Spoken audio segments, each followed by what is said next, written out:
राधा जी की नई बहू ने आज ही घर में प्रवेश किया था। घर में नई बहू के आने से सब बहुत खुश थे। घर में बधाई देने वालों का और नई बहू की मुंह दिखाई करने वालों का तांता लगा था।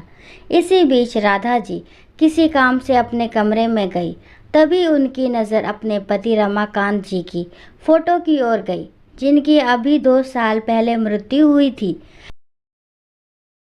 राधा जी जिस काम से आई थी उसे भूलकर अपने पति की फोटो के सामने खड़ी होकर एकटक उन्हें देख रही थी। उनकी आंखों से आंसू गिरने लगे। तभी उनका बेटा अमित आ गया। अमित, माँ, क्या बात है? आप रो क्यों रही हो? सब ठीक तो है? राधा जी, नहीं बेटा, कोई बात नहीं, बस तेरे पापा की याद आ गई। वे आज होते तो बात ही कुछ और होती। अमित, हाँ माँ, ये बात तो है, पर आप दुखी मत हो, ये सब भगवान के हाथ में है। चलो बाहर, सब आपका इंतज़ार कर रहे हैं। राधा जी आंसू पोंछकर बाहर आकर मेहमानों की खातिरदारी में लग जाती हैं। शादी से भरे घर में सभी नई बहू को घेरे बैठे थे। 2 दिन बाद जब सब मेहमान चले गए तो राधा जी ने बहू बेटे को एक जगह बिठाया और कहा, राधा जी, बेटी, अब ये घर तुम्हें संभालना है। ये लो घर की चाबी। अंजना, माँ जी, ये चाबी आप मुझे क्यों दे रही हैं? ये आपका घर है, आप संभालिए। अमित, तुमने माँ जी को बताया नहीं कि शादी के बाद हम अपने नए फ्लैट में रहेंगे?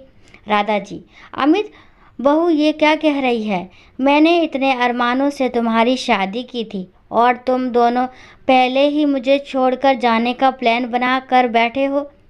ये कहकर राधा जी रोने लगी। अमित, माँ, ऐसी कोई बात नहीं है। तुम जो जानती हो, अंजना नए ख्यालों की लड़की है, इसलिए हम अलग रहना चाहते हैं। यहाँ ये एडजस्ट नहीं हो पाएगी। हम आपसे कभी कभी मिलने आया करेंगे और आप चाहो तो कुछ दिन के लिए हमारे साथ रहने आ सकती हो। ये सुनकर राधा जी को बहुत झटका लगा। उनके पति का स्वर्गवास हो चुका था। इकलौता बेटा अमित भी उन्हें छोड़कर जा रहा था। अब वह अकेले किसके सहारे रहेगी? ये सोचकर वे रोते हुए अपने कमरे में चली गई। 2 दिन बाद अमित और अंजना अपने नए घर में चले गए। जाते जाते अमित ने माँ से कहा, अमित, माँ, मैं आपसे मिलने आता रहूँगा और पैसे भी भिजवाता रहूँगा। आप चिंता मत करो। राधा जी, उसकी तुम चिंता मत करो। तेरे पापा इतना कुछ छोड़कर गए हैं कि मैं जीवन भर सुख से रह सकती हूँ। तू जाकर अपनी गृहस्थी जमा, मेरी चिंता छोड़ दे बेटा। अमित और अंजना दोनों चले गए। उनके जाने के बाद राधा जी फूट फूट कर रोई, लेकिन अब कौन था जो उनको चुप कराता, इसलिए वे रोते रोते सो गई। जब उठी तो छत पर जाकर बैठ गई। इसी तरह कुछ दिन बीत गए। अमित ने अपने नए घर जाकर एक बार भी माँ से बात नहीं की। अमित के इस व्यवहार से राधा जी टूट सी गई थी। एक दिन राधा जी की बचपन की सहेली उनसे मिलने आई। शालिनी, अरे राधा, कैसी हो? अमित की शादी पर तो मैं आ ना सकी, सोचा आज जाकर बहू की मुंह दिखाई कर आती हूँ। बहू कहाँ है? राधा जी, शालिनी, वे दोनों ये घर छोड़कर चले गए। बहू मेरे साथ नहीं रहना चाहती है। ये सुनकर शालिनी को बहुत गुस्सा आया। उसने कहा, शालिनी, तू चिंता मत कर, मैं हूँ ना तेरे साथ। सुन, इस घर को पेइंग गेस्ट बना देते हैं। पास ही कॉलेज है, उसके बच्चे यहाँ आकर रहेंगे। उससे तुझे इनकम भी हो जाएगी और तेरा मन भी लगा रहेगा।